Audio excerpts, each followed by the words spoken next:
예수 이름으로 오늘은 당신은 그리스도인입니까? 그 8번째 시간 술, 담배 안 하는 사람이라는 제목으로 말씀을 증거하도록 하겠습니다. 우리는 지난 7주 동안 그리스도인의 표지라고 생각하고 있는 것들에 대해서 우리가 계속해서 많은 이야기를 나눴습니다. 내가 그리스도인이라 말할 수 있었던 것들의 진정한 의미를 우리가 함께 돌아봤습니다. 내가 그리스도인이라고 말할 수 있을 만큼 내가 죽고 예수로 다시 태어나 나는 정말 새로운 존재가 되었던가? 그 질문을 시작으로 예수님을 믿는다라는 것은 무엇인가? 성경은 들고 다니는 것이 아니라 꼭 읽어야 하는 것임을, 그리고 제사는 안 지내지만 다른 우상들은 아무렇지도 않게 섬기고 있는 우리들의 모습을 살펴보았습니다. 또 기도에 대해선 그의 나라와 그의 의를 구하는 기도가 어떤 것인지 뿐만 아니라 우리는 늘 닫힌 기도가 아닌 열린 기도로 하나님께 나가야 함을 함께 나누었습니다. 그리고 삶이 녹아든 헌금에 관해 지난주는 성령 강림 주일을 맞이해서 우리를 교회로 모으시기도 하시고 또 흩어지게 하셨던 성령님을 통해서 교회가 무엇인지에 대해서 우리가 함께 말씀을 나누었습니다. 오늘은 이제 당신은 그리스도인입니까? 그 시리즈의 마지막 시간입니다. 오늘도 교회의 큰 화제거리이자 또 불편한 주제에 대해서 함께 다룰 것입니다. 아마도 한국 교회 안에서 계속 제기되는 질문이 아닐까 합니다. 어떤 사람들은 그 문제 때문에, 바로 이 술, 담배의 문제 때문에 교회에 나오는 것을 꺼리기도 하고 부담스럽게 생각합니다. 또 누군가는 음주의 문제 그리고 흡연 문제로 인해서 시험에 들거나 정죄의 대상이 되기도 합니다. 흡연의 문제에 대해서 성경은 구체적으로 다른 구절은 없습니다. 그래서 먼저 술에 대해서 한번 이야기해봤으면 좋겠습니다. 어떤 사람들은 성경에서 술에 대해서 긍정적으로 말하고 있다고 주장하며 몇 가지 성경 구절을 제시합니다. 일단 예수님부터 포도주를 즐기셨습니다. 그 외에도 이 술에 대한, 포도주에 대한 긍정적인 내용들이 성경에 곳곳에 등장하고 있습니다. 그런데 또 어떤 사람들은 성경의 몇 가지 구절들을 통해서 술을 마시면 안 된다라고 주장하기도 합니다. 우리가 잘 알다시피 술 취하지 말라는 성경 구절이 있기 때문입니다. 그리고 이로 인해서 여러 가지 의견이 대립하면서 나라의 어떤 기후적인 특성 그리고 문화적인 이유로 해석하면서 서로들 간에 계속 평행선을 달리게 됩니다. 그런데 재밌는 사실은 주로 술을 좋아하시는 분들이 술에 대한 성경적인 긍정적인 반응을 따르고 있고, 원래부터 술을 별로 좋아하지 않는 사람들이 좀 부정적인 해석을, 그 반대 입장을 가지기도 합니다. 아니면 예수님을 믿고 그리고 극적으로 술, 담배를 끊으셨던 그런 많은 분들은 더욱 신앙과 음주, 흡연 문제를 관련지어서 매우 단호한 입장을 보이는 분들도 있습니다. 특히 이 술의 문제, 술, 담배와 기독교를 연관짓는 것은 한국 기독교만의 매우 큰 특징 중에 하나이기도 합니다. 그러면 왜 한국 교회와 이 술, 담배에 관한 문제는 연관되어져 있을까요? 그러면 우리는 한국 교회의 역사를 한번 들여다볼 필요가 있습니다. 한국의 기독교가 전파될 때에 가장 큰 영향을 준 서양 선교사들은 주로 19세기 말에 보수적이고도 청교도적 신앙을 가지고 있는 선교사들이 대부분이었습니다. 그들은 금주를 매우 중요한 신앙의 가치관으로 여기기도 했습니다. 특히 20세기 초에 미국에 있었던 금주령은 한국에 온 개신교 선교사들에게 이 금주 문화를 정착시키는데 더 큰 영향을 주기도 했습니다. 뿐만 아니라 당시 예배를 드리면서 은혜 받고 나왔어요. 그런데 그냥 술이 들어가자 그 대판 싸우는 거예요. 그 성도들하고 싸우는 거예요. 막 장로님하고 싸우는 거예요. 야, 장로 나와! 뭐 이러는 거예요. 그런 일들이 있고, 또 뿐만 아니라 이 남자들이, 우리나라는 술 문화 자체가 좀 마시면 끝까지 가는 스타일들이기 때문에 막 인사불성이 되는 장면들을 흔히 목격하기도 하고, 때로는 심한 경우에 가정폭력까지 행사하면서 일도 하러 나가지 않는 이러한 가부장적인 그러한 이 술 문화를 서양 선교사들이 보기에는 매우 불편하게 보였던 것입니다. 그래서 이 민족에게는 이 금주를 시키는 것이 신앙에 있어서 매우 중요하겠다라는 특히 생각을 했다고 합니다. 그렇게 금주가 교회의 중요한 신앙생활로 인식될 무렵, 매우 중요한 해가 기독교의 시작이 됩니다. 바로 그때는 1907년 평양 대부흥이 있었던 해였습니다. 그때에 하디 선교사를 중심으로 해서 그 평양 장대현 교회에 1907년 놀라운 성령의 역사가 일어나게 됩니다. 그리고 성령의 역사로 은혜 받은 사람들이 이제 예수를 믿음으로 말미암아 그들의 삶이 변화되기 시작한 거예요. 자기가 좋아했던 것들, 자기 기호에 따라서 살았던 것들을 저버리기 시작했던 것입니다. 자, 이런 일을 통해서 또 어떤 그 금주, 금연의 문화들이 더 깊숙이 자리를 잡은 거였죠. 또한 1907년에는 전국적인 규모로 국채 보상 운동이 일어나게 되었습니다. 이 운동의 역할을 한 것이 바로 금주와 금연이었습니다. 조금 있다가 국채 보상 운동에 대해서 조금 더 설명을 해 나가겠습니다. 자, 어쨌든 이러한 한국교회의 전통이 그때 국채 보상 운동 그리고 여러 가지 선교사들의 영향으로 인해서 금주와 금연을 중요시 여겨왔던 이 전통이 지금까지 내려오게 되었고, 교회의 중요한 가치관 중 하나가 되었습니다. 자, 술의 문제는 그랬습니다. 그러면 흡연에 관한 문제는 어떨까요? 말씀드렸던 것처럼 흡연에 관한 문제는 그 성경에서 구체적으로 제시한 부분이 전혀 없습니다. 왜냐하면 역사적인 기록을 살펴보더라도 이 담배라는 것이 인류에 처음 등장했던 것으로 추측하는 것이 마야 문명, 그러니까 주전 7세기경 그 마야 문명의 어떤 그림을 보니까 담배 피는 장면이 그게 그려져 있더래요. 아마 그것이 인류의 첫 담배를 피는 그 내용이 아니었을까 추측을 해보기도 합니다. 그 후에 15세기, 16세기가 되어서 아메리카 원주민들을 통해서 이 담배라는 것이 유럽으로 퍼져가기 시작했고 전 세계로 퍼져 나갔던 것입니다. 그러니까 15, 16세기가 되어서야 담배라는 것이 일반화되었다라는 것이죠. 성경에 쓰여질 리가 없는 것입니다. 그러면 왜 기독교는 담배를 금지시키고 있을까요? 아마 여러분들 마음속으로 이미 어떤 생각이 떠오르실 겁니다. 바로 그것은 우리 몸이 성령님이 거하시는 처소라는 거예요. 그래서 이 성령님이 거하는 처소에 어떻게 담배 연기 같은 게 들어올 수 있느냐라고 말하는 것이죠.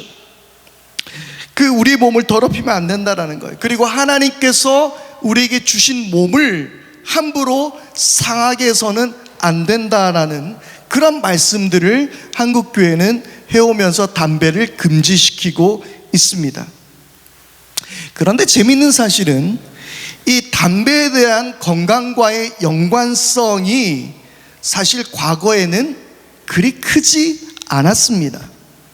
심지어 건강을 위해서 담배를 피라라고 말할 정도였습니다. 1960년대에서는 비행기 기내에서도 담배를 피는 것이 허용되었습니다. 그리고 심지어 이 담배를 권하기까지 했습니다. 우리나라 버스에서도 담배를 피우는 것이 이상하지 않은 적이 있었습니다. 여러분들도 아마 보신 적이 있으실 테지만 버스를 타게 되면 버스에 재떨이가 붙어 있는 버스들이 많이 있습니다. 지금도 가끔 오래된 버스들은 재떨이가 아직도 붙어 있는 버스들이 있습니다. 그러니까 그때에도 딱 딱히 건강과 그렇게 밀접한 관련이 있을 거라고 생각하지 않았던 것이죠. 건강과 흡연에 관한 논의는 1950년대가 되어서야 비로소 담배의 영향에 대한 본격적인 연구가 미국에서 동물 실험들을 통해서 시작되었고, 1952년 폐암과 관련성이 있다는 결과를 발표하였고, 1964년에 되어서야 미국 공중보건성이 담배와 폐암 그리고 후두암, 이 만성기관지염과의 관계를 이제 그런 병들을 유발한다라는 공식적인 보고서가 발표되었다라는 거예요. 그때부터 금연의 중요성을 강조하게 되었습니다. 그러니까 1960년대 후반이 되어서야 이 담배의 문제에 대해서 인식을 가지기 시작했다라는 거예요. 특히 한국의 경우를 들여다보자면 1668년 하멜 표류기에서는 이런 이야기가 나옵니다. 담배가 성행해서 남녀 간에 담배를 피우지 않는 사람이 드물다. 그러니까 담배는 요즘처럼 어른들만 피우는 게 아니라 당시에는 남녀노소 가릴 것이 없이 모두가 즐겼다라는 거예요. 그리고 담배를 신령한 풀이라고 이야기해서 남령초라고 불리기도 했다고 합니다. 이게 성호사설에는 담배가 만병통치약 대접을 받았다라고 기록할 정도였습니다. 그런 이 나라 가운데 1876년 개항 이후에 수입 담배가 들어오기 시작합니다. 그때 담뱃대로 우리가 곤방대에서 이렇게 불 붙여가지고 피우는 그 담뱃대 대신에 이때 종이로 많은 권련이 유행하기 시작했는데요, 일본 담배가 바로 이 시장을 장악했습니다. 그로 인해서 담배는 일본의 경제 침투를 상징하는 상품이 되어버린 거예요. 1907년 국채보상운동의 주요 활동 중에 하나가 그래서 바로 금연운동이었다고 합니다. 이 운동은 한국교회가 전국 단위로 참여한 한국교회 최초의 사회운동이 바로 국채보상운동이었다라는 거예요. 국채보상운동은 일본이 대한제국을 합법적으로 병합하기 위해 강제로 제공한 약 1,300만 원의 차관을 국민이 나서서 직접 갚기로 한 국민운동이었습니다. 지금 1,300만 원 하니까 얼마 안 낸다라고 생각할지 모르겠지만 당시 우리 대한제국의 1년 예산이 약 1,300만 원 정도래요. 지금 우리 1년 예산이 약 400조, 500조에 가깝지 않습니까? 그러니까 그만한 큰 돈이었다라는 거예요. 적어도 아마 그 당시에 약 1조 정도의 가치가 있지 않았을까라고 추측하기도 합니다. 여기에 바로 한국교회가 주도적으로 참여한 것입니다.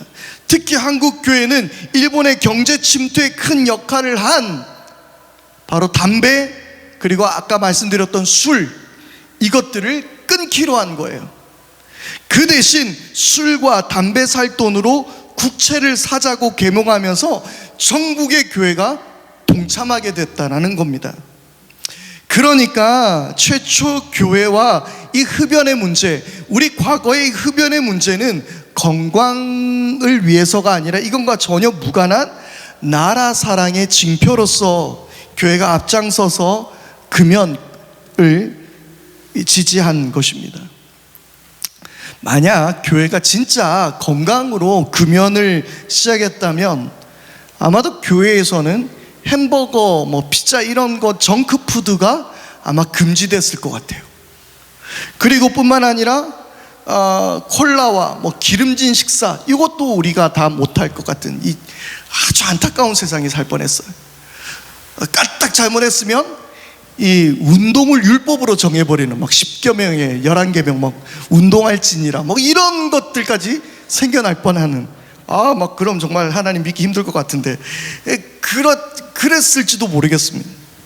그러나 그것과는 상관이 없었던 것이죠. 그러므로 최소한 한국 교회 안에서 이 술과 담배의 문제는 그것이 성경적이든 그렇지 않든 그것을 떠나서 예수를 믿고 나니 내가 그렇게 좋아하는 술과 담배도 선교사님 말씀에 순종하여서 끊기로 결단했다라는 거예요.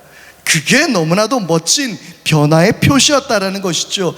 그리고 나라를 살리기 위해서, 나라를 위해서 그들이 그토록 아꼈던 곰방대를 꺾어버리고 술병을 던져버리는 나라 사랑하는 마음의 단호한 결단과 의지가 한국 교회 역사가 가지고 있는 금주와 금연의 역사라는 거예요. 정말 이건 지금 우리가 생각하는 것 이상으로 한국 교회는 너무나도 멋있는 일을 했다라는 것입니다. 조금 조심스러운 이야기지만 성경에서는 사실 금주에 관한 내용은 그렇게 나오지 않습니다. 그러나 성경을 맥락에 맞춰서 유심히 들여다볼 때에 주로 금주에 대해서 이야기하기보다는 절주에 대해서 성경은 강조하고 있습니다. 그래서 어쩌면 기독교도 금주를 이야기하기보다는 성도들에게 절주를 가르치는 것이 더 옳은 일이라고 생각할 수도 있을 것 같습니다. 그런데 이 지점에서 우리는 시사하는 바가 생각해야 될 그 내용이 있습니다. 로마서 13장 13절 말씀입니다. 낮에 행동하듯이 단정하게 행합시다. 호사한 연회와 술 취함, 음행과 방탕, 싸움과 시기에 빠지지 맙시다. 그리고 에베소서 5장 18절에요. 술에 취하지 마십시오. 거기에는 방탕이 따릅니다. 그렇게 기록하고 있어요. 그러니까 술 마시는 것, 특히 술 취하는 것에는 성경은 명확하게 제시하고 있습니다. 성경은 주의를 주고 있어요. 이것은 동서양의 어떤 문화를 떠나서 성경이 우리에게 던지는 아주 중요한 메시지입니다. 의인이며 당대의 완전한 자라고 평가를 받았던 노아도 술 취한 문제 때문에 큰 실수를 저지르기도 됩니다. 그런데 여기에서 또 재밌는 그 상황이 등장합니다. 그러면 술 취하지 말라라고 이야기했는데 이제 성도들이 이제 싸우기 시작하는, 그럼 뭐가 술 취한 거냐? 글자가 이렇게 똑바로 보이는 게 술 취한 거냐? 일자로 바로 걸을 수 있는 게 술 취한 거냐? 혀가 이렇게 꼬이는 게 술 취한 거냐? 막 이러면서 이제 갑론을박이 이어지는 거예요. 뭐 어떤 사람은 또 나는 술이 세기 때문에 얼마나 마셔도 상관이 없고, 아유 술은 그래도 취하라고 먹는 거지, 뭐 이런 이야기들을 쏟아내곤 합니다. 그런데 여러분, 이런 말들 속에 그 술 취하는 것이 어떤 거다라고 명확하게 정의하는 것은 중요하지 않습니다. 아까 제가 읽어드렸던 로마서 13장 13절 말씀, 그리고 에베소서 5장 18절 말씀의 그 의미를 다시 한번 들여다봐야 합니다. 그러면 로마서 13장 13절 말씀, 낮에와 같이 단정히 행하고 방탕하거나 술 취하지 말라라는 이 말씀이 있었던 그 다음 14절에는 뭐라고 말씀하실까요? 함께 읽어보겠습니다. 시작. 주 예수 그리스도로 옷을 입으십시오. 정욕을 채우려고 육신의 일을 꾀하지 마십시오. 아멘. 무슨 말입니까? 예수 그리스도로 옷 입으라는 거예요. 술 취하지 말고, 정욕에 눈 멀지 말고 예수님으로 옷 입으라는 거예요. 마찬가지로 에베소서 5장 18절도 그렇게 이야기하고 있죠. 술 취하지 마십시오. 이는 방탕이 따릅니다. 그리고 뭘 받으라고요? 성령의 충만함을 받으라고 우리 가운데 말씀하고 있습니다. 술 취하지 않는 것, 술을 마시지 않는 것이, 그것이 중요한 것이 아니라 예수 그리스도로 옷을 입는 것이 중요하다라는 거예요. 육신을 즐겁게 하는 일에 힘쓰지 말라는 거예요. 그리고 너희가 원하는 것은 성령의 충만함을 입으라는 거예요. 하지 않는 것보다 더 중요한 것은 무언가를 하는 것입니다. 하지 않음으로 우리는 그리스도인이라고 생각해왔다면 그것이 아니라 우리가 무엇을 함으로 그리스도인이 된다라는 것을 우리는 반드시 기억할 수 있기를 바랍니다. 오늘 말씀에도 살펴보면 우리에게 모든 것이 허용되어 있습니다. 그러나 다 유익한 것은 아니라고 말합니다. 이것도 저것도 다 할 수 있고 먹고 마실 수도 있지만, 그러나 그것이 우리에게 유익을 주지 않을 때도 있습니다. 우리를 죄를 짓게도 하고 하나님을 잊어버리게도 합니다. 그러나 중요한 것은 우리 몸이 바로 성령이 거할 초소라는 사실입니다. 여러분, 성령님이 거하지 않는 금주와 금연은 자기 취향일 뿐입니다. 교회를 다닌다고 말을 하면서 술, 담배를 멀리하지만 내 속에 성령님이 함께 하신다는 사실을 깨닫지 못하고 그것을 믿지 못하고 누리지 못한다면, 그것들은 나를 그리스도인으로 인정하는 표지가 될 수 있는 것이 아니라 그저 개인의 취향일 뿐이라는 것이지요. 마음이 울적하고 답답하고 속상한 일이 있을 때 술 한 잔 기울일 수 있습니다. 그러나 우리가 더 중요한 것은 그렇게 술을 의지하지 말고 주님께 나오라는 것입니다. 술 취함으로 만족을 누리려 하지 말고, 위로받으려 하지 말고, 내 속에 거하시는 성령 하나님으로 위로를 받고 성령 하나님으로 즐거워하며 하나님과 함께 동행하라고 우리 가운데 말씀하고 있는 것입니다. 또한 술 마시는 것으로 정죄하고 손가락질하지 말고 예수님의로 옷 입고 예수님의 마음으로 품고 사랑하라 라는 말입니다. 함께 이야기하고 공감하고 그 사람이 왜 취해서 울어내는지 함께 울어주라는 것이 바로 성경의 가르침입니다. 얼마 전 미국에선 위조 집회 신고를 받고 출동한 경찰이 흑인 조지 플로이드를 백인 경찰에 의해서 8분 46초 동안 무릎으로 목을 눌려 사망하는 일이 발생했습니다. 이 일로 지금 미국 지역은 흑인 인종차별을 반대하는 시위가 벌어지고 있습니다. 그런데 이 사건을 지켜보면서 미국의 백인 교회는 어떠한 입장도 비치고 있지 않다고 합니다. 국내 여러 커뮤니티 속에서는 흑인들도 동양인에 대한 차별이 더 크다며 굳이 우리가 왜 앞장서서 흑인 차별 반대 시위를 우리가 해야 하는가 비판적인 여론도 보입니다. 또 조지 플로이드가 그는 전과자였다라고 말하면서 마땅히 죽어도 된다라는 식의, 그렇게 진압하는 게 맞다라는 식의 말들도 등장하고 있는 것 같습니다. 여러분, 하나님께서 흑으로 사람을 만드시고 그리고 하나님께서 하셨던 일이 무엇입니까? 그 코에 생기를 불어넣은 거예요. 그 코에 호흡을 불어넣으신 거예요. 사람이라면, 하나님이 만드신 고귀한 사람이라면 누구든 숨 쉴 권리는 다 있습니다. 그것은 하나님께서 허락하신 일입니다. 얼마 전 뉴스에서는 한 여인이 자신의 아들을 가방 속에 가둬서 질식하여 죽게 만든 안타까운 사건이 있었습니다. 여러분, 도대체 누가 하나님께서 허락하신 호흡을 끊을 수 있단 말입니까? 조지 플로이드가 전과자이고 만약에 위조 지폐를 사용했다면, 죄를 지었다면 형량에 맞춰서 처벌을 받으면 되는 것입니다. 그만큼이면 됩니다. 그러나 그의 호흡을 막을 권리는 누구에게도 없습니다.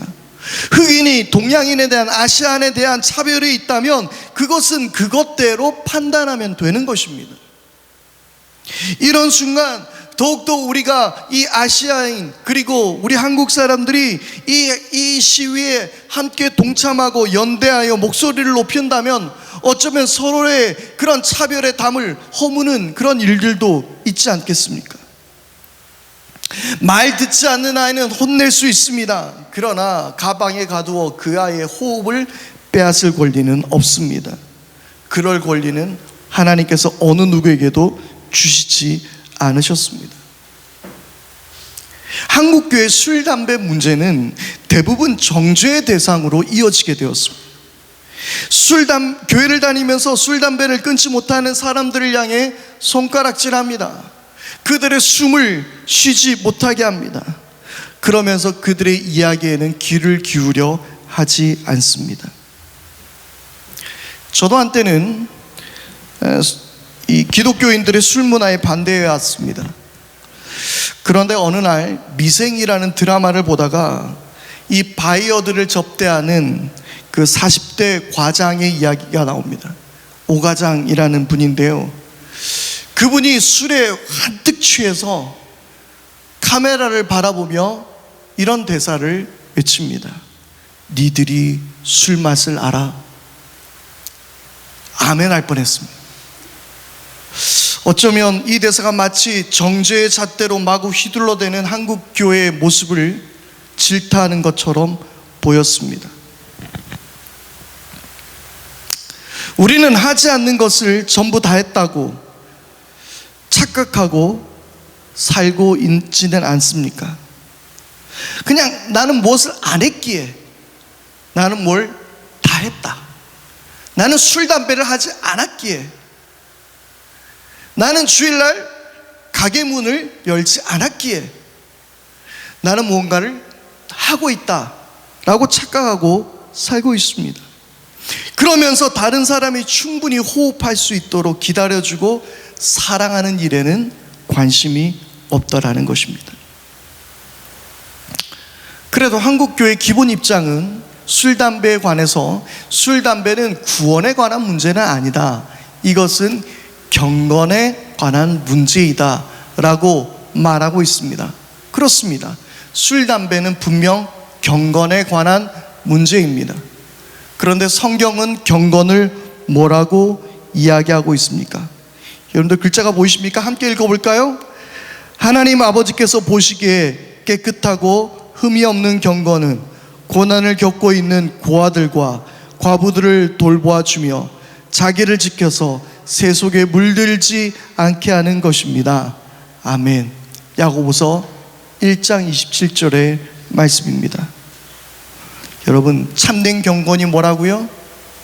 어려움에 처해져 있는, 고난을 겪고 있는 고아와 과부들을 돌보아 주는 것이라고 말하고 있습니다. 그들이 충분히 숨 쉴 수 있도록 그들에게 마음을 열어주고 그들에게 도움을 주고 사랑을 베풀어 주는 일, 그것이 경건이라고 말하고 있는 거예요. 한국교회는 왜 술, 담배의 문제에 있어서는 경건을 강조하면서 왜 이 문제에 있어서는 우리는 침묵하고 있는 것일까요? 바울은 여러 가지 문제로 떠들썩하며 분열하는 고린도 교회를 향해서 편지를 썼습니다. 그것이 바로 오늘 고린도 전서의 말씀입니다. 그리고 그는 오늘의 말씀을 이어가고 있습니다. 모든 것이 가합니다. 모든 것은 다 할 수 있습니다. 그러나 그것이 유익한 것은 아닙니다 라고 말하면서 우리가 성령이 거하시는 처소가 되어야 한다라고 말하고 있고, 그리고 궁극적으로 너희 몸을 하나님께 영화롭게 하는, 하나님께 영광을 돌리라 라는 말씀을 하고 있습니다. 그렇습니다. 바로 하나님께 영광을 돌리는 그 사람들이야말로 그리스도인이라 말할 수 있습니다. 성경을 얼마만큼 읽고 있는가? 헌금을 얼마만큼 많이 하는가?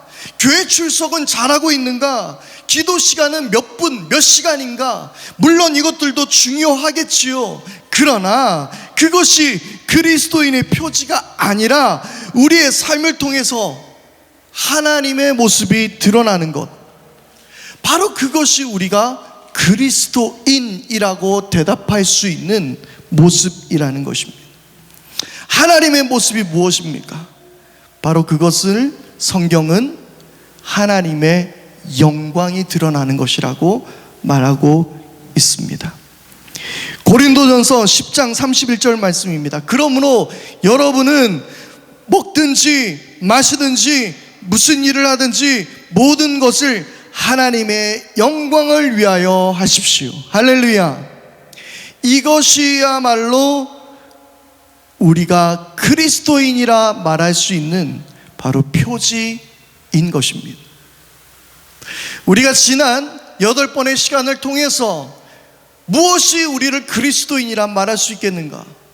먹든지 마시든지 무엇을 하든지 이 모든 것을 통해서 하나님의 영광을 나타내는 사람, 바로 그 사람이 그리스도인입니다.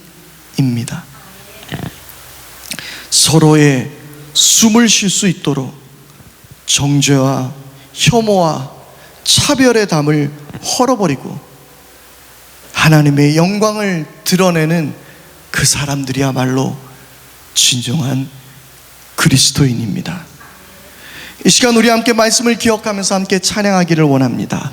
우리 다 같이 함께 찬양할 때, 하나님, 내가 진정 원하고 바라고 기도하는 것, 바로 그것은 예수님의 성품을 닮고 그리고 하나님의 꿈이 내 꿈이 되어져 가고 그리고 성령님의 권능이 나의 능력이 되는 것, 주님, 그것이 내가 원하고 바라고 기도하는 것입니다. 우리 그렇게 함께 고백하면서 이 시간 함께 찬양하겠습니다.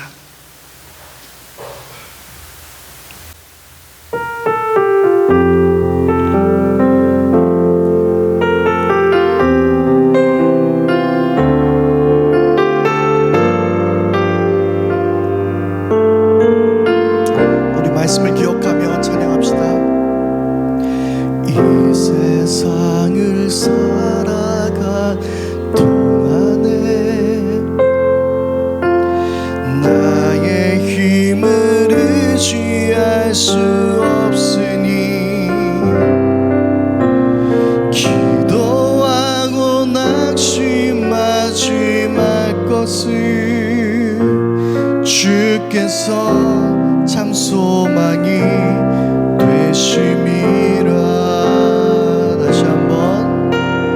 이 세상을 살아가는 동안에 나의 힘을 의지할 수 없으니 기도하고 낙심하지 말 것을 주께서 참 소망이 되심이라. 하나님의 꿈이 나의 비전이 되고 예수님의 성품이 나의 인격이 되고 성령님의 권능이 나의 능력이 되길 원하고 바라고 기도합니다. 다시 한번. 이 세상을 살아가는 동안에 나의 힘을 의지할 수 없으니 기도하고 낙심하지 말 것을 주께서 참 소망이 되심이라. 주의 길을 걸어가는 동안에 세상에 것 의지할 수 없으니 감사하고 낙심하지 말 것을 주께서 참 기쁨이 되심이라. 하나님의 꿈이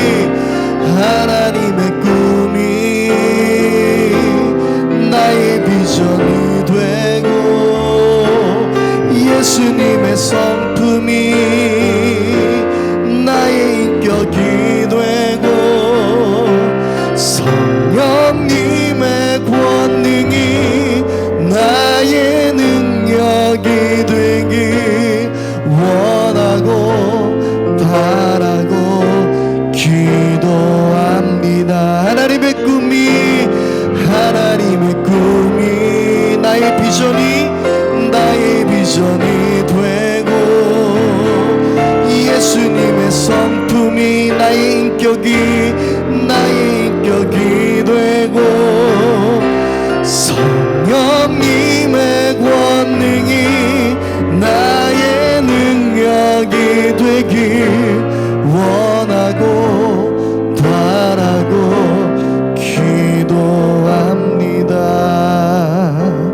시간 우리 함께 기도하며 나가십시다. 우리가 정말 그리스도인이라 말하면서, 나는 예수님을 믿는 사람이라 말하면서 내 삶은 어떠했습니까? 내 삶을 통해서 내가 그냥 하지 않는 건, 내가 뭔가 표지라고 생각했던 그 모든 것들이 정말 그 의미대로 나는 살아왔습니까?